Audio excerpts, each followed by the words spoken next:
हिमाचल प्रदेश के deputy CM Mukesh Agnihotri ने कहा कि परिवहन विभाग इस वर्ष निर्धारित लक्ष्य से ज्यादा राजस्व अर्जित करेगा। परिवहन विभाग ने 775 करोड़ का लक्ष्य रखा है, जिसमें से अब तक 323 करोड़ अर्जित किए गए। विभाग ने ऑनलाइन ई ऑक्शन प्रणाली से वीआईपी नंबरों को बेचकर 6 करोड़ कमाए हैं। इसके अलावा डिप्टी सीएम मुकेश अग्निहोत्री ने ट्रांसपोर्ट बैरियर में ऑटोमेटिक नंबर प्लेट सत्यापन प्रणाली लगाने का भी ऐलान किया। डिप्टी सीएम मुकेश अग्निहोत्री ने कहा कि ऑटोमेटिक नंबर सत्यापन प्रणाली से गाड़ी तेज चला रहे हैं, पोल्यूशन सर्टिफिकेट, आरसी सहित सारा रिकॉर्ड विभाग के पास आ जाएगा। मानव हस्तक्षेप की कोई गुंजाइश नहीं बचेगी। इससे विभाग को चोरी को कम करने और रेवेन्यू को बढ़ाने में मदद मिलेगी। इसके अलावा एचआरटीसी और ट्रांसपोर्ट का हेल्प डेस्क नंबर आम लोगों के लिए जारी कर दिया गया है, जो 24 घंटे काम करेगा। इसके अलावा एचआरटीसी में लगेज पॉलिसी और मंदिरों में वीआईपी दर्शनों पर भी डिप्टी सीएम ने दी सफाई और कहा कि एचआरटीसी ने लगेज पॉलिसी इसीलिए लाई ताकि जो लोग एचआरटीसी के माध्यम से व्यापार कर रहे हैं उनसे पैसा लिया जा सके। अगर कोई व्यक्ति बस में सफ़र नहीं कर रहा और कुछ सामान बस में भेज रहा है, उसका एचआरटीसी को पैसा मिलना चाहिए। मुकेश अग्निहोत्री ने कहा कि चिंतपूर्णी मंदिर में माथा टेकने के लिए सिफारिश होती थी, उसके लिए वीआईपी दर्शन या सुगम दर्शन के लिए 1105 आदमियों से लिए जा रहे हैं। इससे मंदिर की आय में इजाफा हो रहा है। वीआईपी दर्शन से 26 दिन में 40 लाख की आय हो चुकी है। अगर मंदिर की आय में बढ़ोतरी हुई तो इसमें गलत क्या है? देखिए, एक तो अनंतपुर साहब के आसपास जो है हमारे ड्राइवर से मारपीट की गई थी, कंडक्टर से भी मारपीट गई थी। मैं खुद जो है अनंतपुर गया था और मैंने वहाँ जाके जो है वहाँ के एडमिनिस्ट्रेशन से बात की और वहाँ पे वो केस रजिस्टर किया गया और लोगों को हिरासत में लिया गया। और हमने हमारे ड्राइवर्स दूर दूर तक जाते हैं, तो कई जितने भी झगड़े हो रहे हैं हम उन सबको डे टू डे मॉनिटर कर रहे हैं। और उसमें अब कहीं भी एक्सीडेंट होता है, हम काफ़ी कोशिश करते हैं ड्राइवर से भी खुद भी बात करें। अब जैसे अभी हमारी बस नीचे गिर गई थी मंडी में, हमने खुद ड्राइवर से बात की, उसकी स्थिति का पता किया कि क्या स्थिति है उनकी। तो इसलिए एक बात मैं लोगों को भी बता देना चाहता हूँ, आपके माध्यम से शायद जल्दी पहुँच जाएगी। एचआरटीसी एक सरकारी संपत्ति है। इसकी संपत्ति को नुकसान पहुँचाने में जो है नॉन अवेलेबल है। और ड्राइवर की मारपीट का अक्सर मामला दर्ज होता है, लेकिन अगर गाड़ी का दर्ज हो कि आपने गाड़ी को हमारी को नुकसान पहुंचाया है तो वो नॉन अवेलेबल ऑफेंस है। तो हमने कई जगह बात की है जहां लोग हमारी गाड़ी को तोड़ते हैं, हमारा शीशा तोड़ दिया, हमारी गाड़ी के बॉडी तोड़ दी, डंडे मार दिए, फलां कर दिए। तो हम उन सब से बातचीत कर रहे हैं कि ऐसा नहीं होना चाहिए। और हम एक बहुत बड़े ऑपरेटर हैं। अगर हम 3800 रूटों पे चल रहे हैं, 3200, और अभी भी जैसे सीटीयू ने हमारी बसेस रोकी वहाँ पे,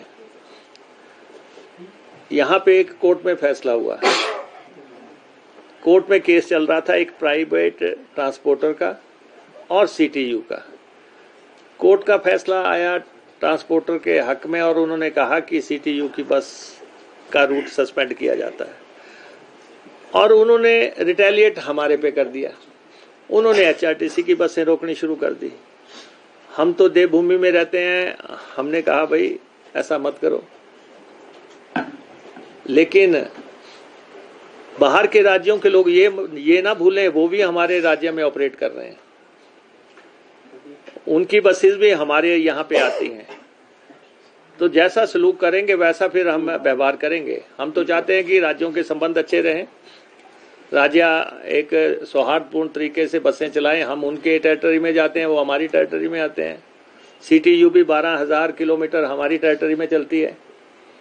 तो इसलिए हमारा उनसे भी ये आग्रह है कि, और हम चाहते तो हम कोर्ट को भी इन्फॉर्म कर सकते थे कि आपके फैसले को जो है रिटेलिएट किया जा रहा है, इस तरीके से हमें परेशान किया जा रहा है। लेकिन वो मसला सुलट गया।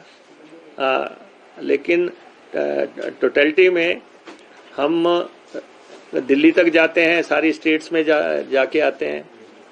हम सब, और उनकी बसेज हमारी स्टेट में आती हैं। हम एक अच्छे सौहार्दपूर्ण वातावरण में बसें चलाना चाहते हैं। तो मैं आपको ये बताना चाहता हूं कि न्यू लगेज पॉलिसी में एक तो ये है कि आप बस में सफ़र कर रहे हैं, अपने साथ लगेज लेके जा रहे हैं, वो एक मसला है और वो व्यवस्था चलती है, चल रही है। और उसमें आपने कहा कि बच्चे के लैपटॉप पे भी हमने जो है टिकट लगा दिया। बच्चा अपने एक कंधे पे भी लैपटॉप डाले, दूसरे पे भी डाले, वो सफ़र कर रहा है, उसको कोई नहीं रोक रहा है। लेकिन जो लोग लैपटॉप का व्यापार कर रहे हैं, जो लोग ये लगेज जो है बिना गाड़ी में सफ़र किए लगेज भेज रहे हैं और कंडक्टर के पास पैकेट पकड़ा दिया, ये अमृतसर उतार देना, ये जलंधर उतार देना, ये दिल्ली उतार देना, हमने उस पे जो है टिकट लगाया है कि जो व्यक्ति सफ़र ही नहीं कर रहा है और उसका सामान जा रहा है, उसके लिए हमने लगेज पॉलिसी लेके आए हैं। और हमारे एमडी साहब ने स्टाफ से भी बात की है और मुझे लगता है कि आप लोग भी इस बात से सहमत होंगे कि जो व्यक्ति सफ़र ही नहीं कर रहा है गाड़ी में, उसका सामान वो क्या भेज रहा है। अभी आपने देखा कि ये गाड़ी में कितने कारतूस भेज दिए, अब कारतूस भेज दिए, लोग लगेज वो क्या भेज रहा है, वो सफ़र तो कर नहीं रहा है और वो सिर्फ पैकेट पकड़ा रहा है। तो इसलिए कोई नशे का सौदागर इसको इस्तेमाल ना करे, कोई दूसरा आदमी इस्तेमाल ना करे, कोई ऐसी चीज़ ना आए। तो हमने लगेज पॉलिसी लेके आए हैं कि व्यक्ति अपना लगेज HRTC में बुक करवाए, हम उसका लगेज वहाँ पे पहुँचा देंगे, लेकिन हमें पता होना चाहिए कि ये लगेज क्या है। और सेकेंडली ये जो है इसका जो है फोकट में बात नहीं होनी चाहिए। आखिर हम लोग सर्विसेज दे रहे हैं, हम बच्चों को स्कूल पहुंचा रहे हैं, हम लेडीज़ को 50% डिस्काउंट दे रहे हैं, हम दूसरी जो सर्विसेज हैं जो जनहित में चला रहे हैं। तो मुझे नहीं लगता कि प्रेस को इसके विरोध में बात करनी चाहिए। थर्ड मसला जो है ये भी मैं आपको बताता हूँ। जैसे चिंतपूर्णी मंदिर का था, ट्रांसपोर्ट से अलग हटके हैं, जो कहते हैं कि मंत्री जी माथा टकवा दो, DC साहब माथा टकवा दो, DSP साहब माथा टकवा दो, टेम्पल अफसर को माथा टकवा दो। सुबह से जो है सैकड़ों सिफारिशें आती हैं, उनको जो है पहले फिर कहते हैं गाड़ी हमारी ऊपर जाने दो, फिर कहते हैं हमें लिफ्ट से लेके जाओ, हमारे गले में चुन्नियाँ भी डालो, हमें नीचे चाय भी पीनी भी खिलाओ। और जो है ये एक कैटेगरी थी जो कि लगातार आती थी और उनके लिए व्यवस्था करनी पड़ती थी। हमने कहा कि भाई आप जो है मंदिर में आए, आपकी आस्था है, आप जो है मंदिर में एक व्यवस्था हमने कर दी, नीचे काउंटर बना दिया, 1100 रुपये जमा करा दो, 5 आदमियों के 1100 रुपये। और हमने वहाँ पे जो है इलेक्ट्रिक कार्ट लगा दिए 4। और अब 1100 रुपये की पर्ची कटवा के वो जाते हैं, ऊपर उनको जो है गाड़ी छोड़ती है, ऊपर जाके वो मंदिर में लिफ्ट से जाते हैं और दर्शन करते हैं। सुगम दर्शन है। आपने अगर सुगम दर्शन किया, मंदिर की आय को अभी पहला महीना पूरा नहीं हुआ, अभी तक 40 लाख रुपए की आय हो चुकी है, 40 लाख की आय हो चुकी है। और एक दिन में 6-6 लाख रुपए अभी आ रहा है।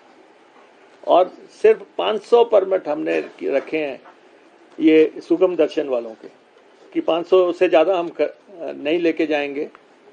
इसको हमने एडवर्टीजमेंट के लिए खोल दिया है।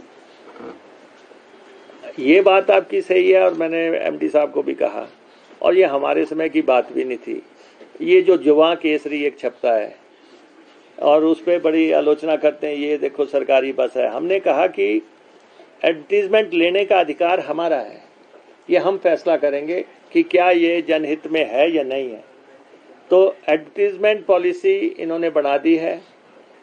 सरकार की तरफ से भी जो भी डिपार्टमेंट बसेस को करना चाहता है, बाहर से भी जो लोग करना चाहते हैं, हमने बसों को अंदर भी जो है एडवर्टीजमेंट के लिए खोल दिया है।